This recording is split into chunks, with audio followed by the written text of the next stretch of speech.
Kita mulai. Assalamualaikum warahmatullahi wabarakatuh. Paling enak review kan. Jadi 3 pertemuan. Kalau kalian sudah melakukan praktikum berarti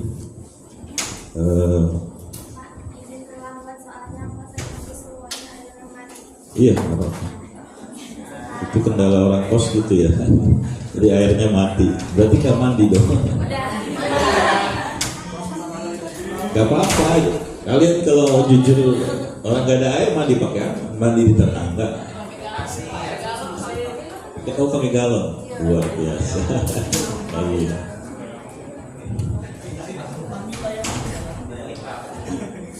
Kebersihan tuh ya. Kebersihan tuh penting ya.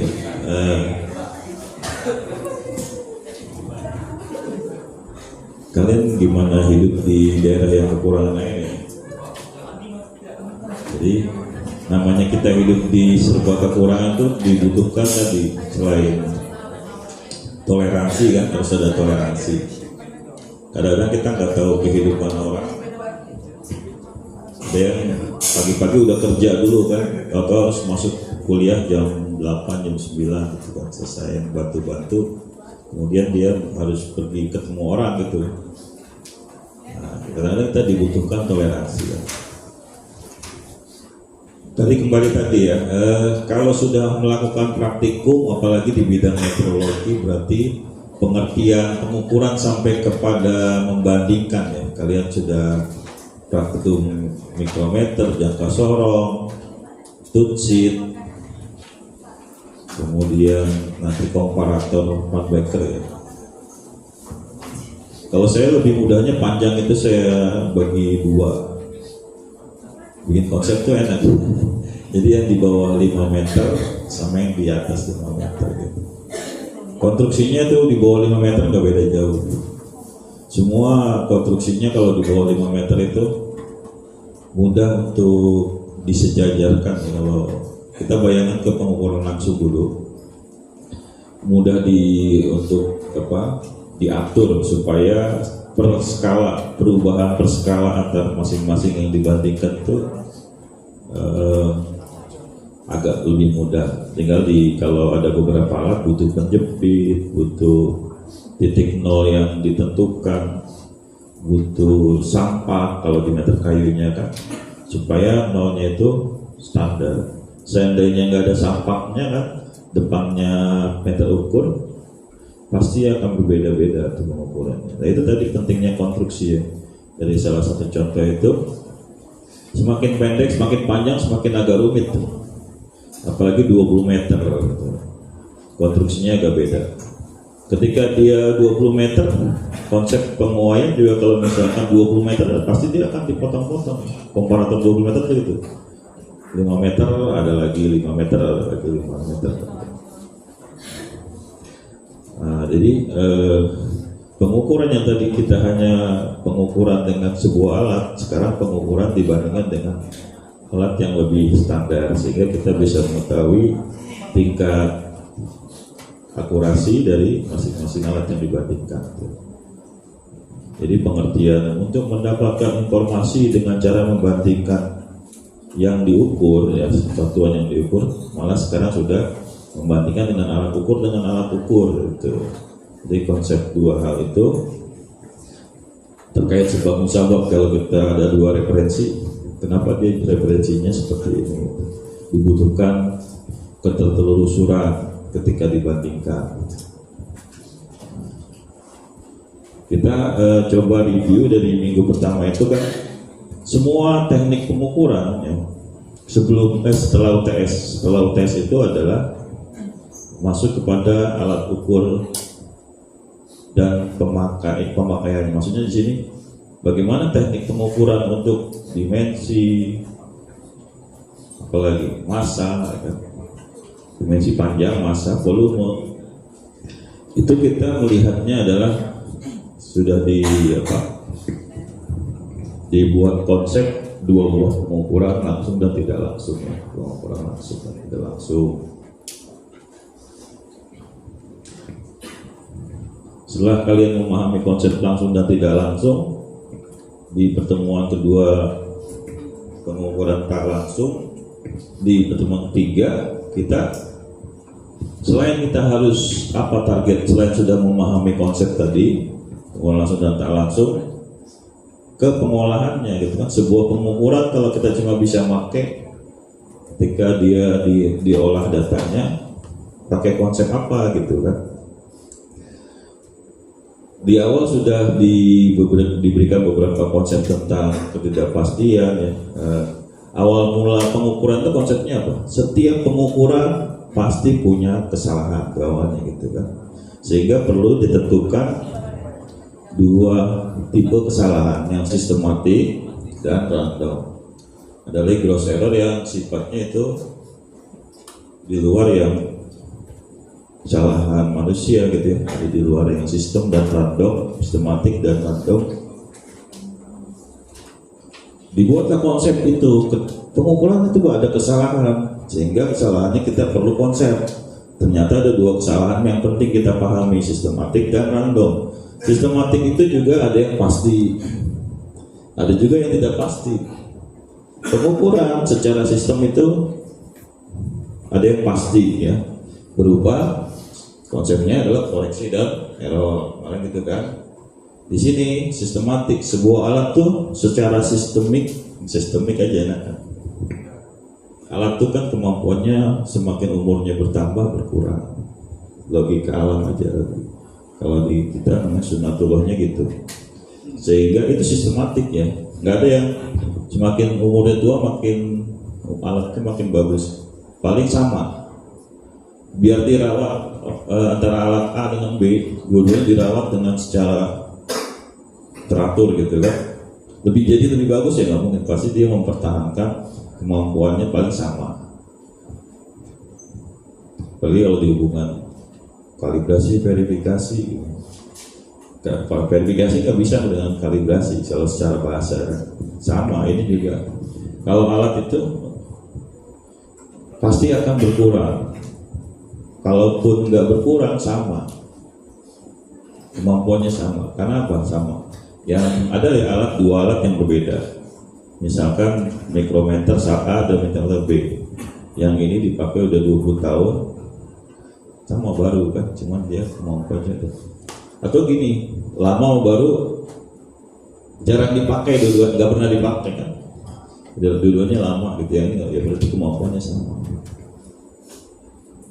Satu merek juga kan, nih ya, ini saya tuh bermain logika aja. Satu merek alat dengan satu merek itu kemampuannya bisa beda. Karena produksi tadi ya, produksi kemudian selama proses distribusi hasil produksi dia menjual. Ini pengalaman di teman-teman cutting ya, kelihatannya sepele. Ternyata bisa memakan waktu dia mundur 1 bulan, 2 bulan itu kerjaan TA-nya kan. Hasil dia menggunakan sensor ultrasonik dengan tadinya wah ini kemampuannya untuk merek ini kurang akurat gitu kan. Kita udah pikir jauh-jauh nih, kemampuan sensornya mungkin untuk jenis tipe ini kurang bagus gitu kan. Beli satu lagi, beli gitu kan. Padahal itu udah ada speknya memang udah paling bagus. Ternyata gimana kita coba beli yang tipe yang sama gitu. Kita uji malah bagus kan, ternyata alat yang ini udah rusak. Jadi satu merek sama, kita udah nyari yang beda tipe, beda merek kan, mana yang lebih baik sesuai dengan speknya kan. Kok sama malah ini, justru ini yang lebih speknya lebih bagus, kok jelek gitu kan. Beli dengan spek yang sama, dengan tipe merek sama, ternyata bagus, ini udah rusak. Jadi orang menjual tuh mungkin distribusinya atau pernah jatuh dijual ke orang, bingung kan, hasilnya jelek, dia makan waktu sebulan tuh buat analis, kita neliti nggak tahu kenapa penyebabnya kan. Berarti ada yang namanya kesalahan sistematik drift ya, drift maupun ini contoh aja drift, sebenarnya banyak. Di alat sendiri setiap alat kan pasti ada, kalau panjang lebih mudah ya, dikatakan dia kemampuan terkecil. Ada yang 1 mili aja udah kebaca, sudut juga gitu, kemiringan dia miring sedikit aja udah kebaca tuh. Itu kemampuan terkecil yang dia mampu kan. Kalau panjang ini berapa mili misalkan, 1 mili 2 mili. Ada alat yang per 1 senti gitu kan ketelitiannya kan, sehingga itu sistematik. Alat tuh punya kemampuan terkecilnya. Nah ini kemampuan terkecil itu yang paling sangat apa ya, di pengukuran itu bagian yang paling penting gitu. Jadi kemampuan dia membaca, kalau panjang ya berapa mili misalkan.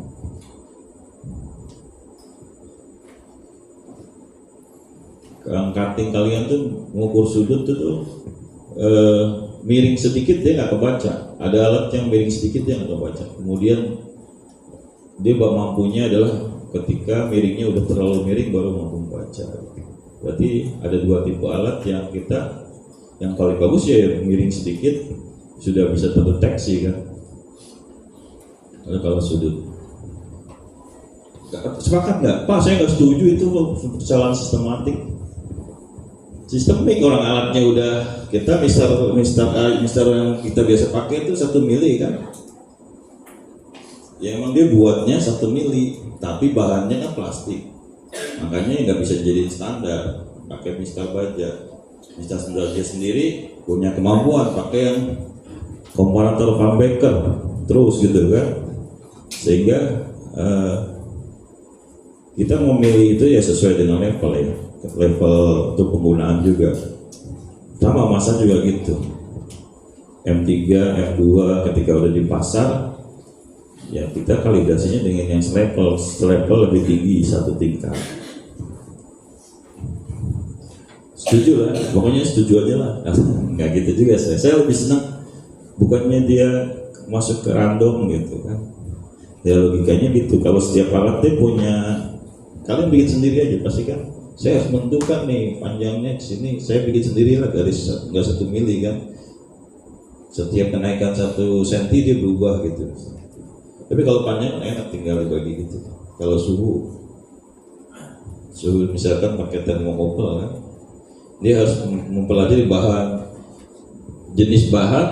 Dia ada di sisi api itu, maksudnya yang terserat di bahan tersebut nggak merata gitu kan. Derajat Celcius ketika dalam waktu sekian detik perubahannya udah beda-beda. Agak susah kan. Kalau panjang kan enak. Ngapain bikin yang 1 senti? Orang kita bisa bagi skala sampai 1 mili kan gitu kan. Tapi ada ketentuannya, ketebalannya, ada kesepakatan kan. Yang dikatakan 1 mili ketebalannya berapa misalkan. Berarti kalau ada yang protes sepakat ya, sistemik itu resolusi, drift aja oke, secara definisi memang dia sistemik ya. Tapi jarang ada orang yang mau taruh sebagai sumber ketidakpastian karena akan menambah nilai kemampuan labnya kan. Sehingga waktu itu dari KAN memutuskan untuk ada aturan yang menyatakan drift itu wajib sebagai sumber ketidakpastian. Jadi kalau kita mengkalibrasi itu sebenarnya sudah cukup pakai acuan, sudah selesai. Sudah ditentukan sumber-sumber ketidakpastiannya apa aja, tinggal baca. Yang dimaksud kemarin error tuh apa sih, error Z apa? Kemarin tuh ketidakpastian, coba mengukur apa kemarin? Kemarin apa TPT? Cukup baca di acuannya aja itu definisi error. Nah itu harus diikutin tuh sumber-sumber yang ada di acuan. Cuma yang nggak ada di acuan tadi perlu ada pantek namanya drift. Saya perlu ceritain ya. Kok nambah sih budget ketidakpastiannya dari drift? Padahal kan udah dikaji nih untuk pengukuran tekanan itu dengan Bourdon gitu kan, ada pressure inputnya itu ada zero error karena bahan dan lain sebagainya gitu kan. Pengertiannya nanti yang baca di acuan BS berapa kalau tekanan kan udah cukup ini aja sumbernya gitu. Tapi ketika udah jadi kesepakatan dengan logika tadi, alat itu berkurang, jadi kemampuan berkurang, perlu dihitung driftnya. Ya mau nggak mau semua alat itu supaya terjamin mutunya harus dihitung. Jadi yang harus kalian ketahui adalah ketika dia yang disebut pengukuran langsung dan langsung ya, perbedaannya di mana, contohnya apa, prinsip kerjanya, itu keluar ya. Saya beranak pinak. Setelah tahu membedakan mengolah data langsung, kita harus juga bisa mengolah datanya kan. Mengolah datanya itu kemarin ada beberapa konsep ya kan. Yang pertama, tentukan bersama model matematis kan. Sama model matematis apa lagi?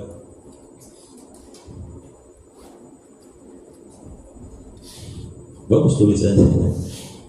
Nah, untuk nomor 1 dulu. Bersama model matematis itu, kalau dipanjang, ini sebenarnya kita mencari, kan ini ada berapa parameter yang beda. L ini panjang ya. Ini T suhu kan. Sebenarnya kita mencari respon panjang ketika ada perubahan suhu. Respon massa ketika ada perubahan suhu. Kenapa? Karena kita ngikutin model matematis ini. Kan kita dalam rangka mencari ketidakpastian ya. Oh tadi belum selesai ternyata. Tentu kan loncat kan. Ngomong ketidakpastian tadi baru sampai mana? Yang tidak pasti di sistematik ada, yang pasti koreksi error. Di random ada pengulangan SD. Ya kan? Berarti kalau untuk mencari sebuah pengukuran yang dikatakan sebuah pengukuran itu dengan angka, kan kesepakatannya gitu kan, harus pakai angka. Koreksi plus minus U95, U95 ketidakpastian itu diambil dari kan dua kesalahan ini yang sudah terkonsep kan, yang tidak pasti digabungkan. Jadi drift, resolusi SD ini paling minimal ya. Bla bla blanya itu dari acuan setiap bidang pengukuran beda, tekanan ada tambahannya lagi kan. Kalau pakai yang Bordon pasti ada tambahannya lagi. Nah, yang paling umum tuh drift, SD sama resolusi. Setiap sistem, setiap alat tuh pasti akan punya ketidakpastiannya. Gabungannya ini yang paling sering. Ya sudah pasti ada. Kemudian nih K ya, K atau error. Udah, orang mengukur tuh harusnya karena dia udah kesepakatan kan, dia harus nilai K, koreksi dan error. Jadi kalau koreksi itu standar dikurangin alat yang diuji, error alat yang diuji dikurangi standar. Tapi dia punya nilai yang harus sebuah angka berupa range, di mana nilai itu ada nilai benarnya kan.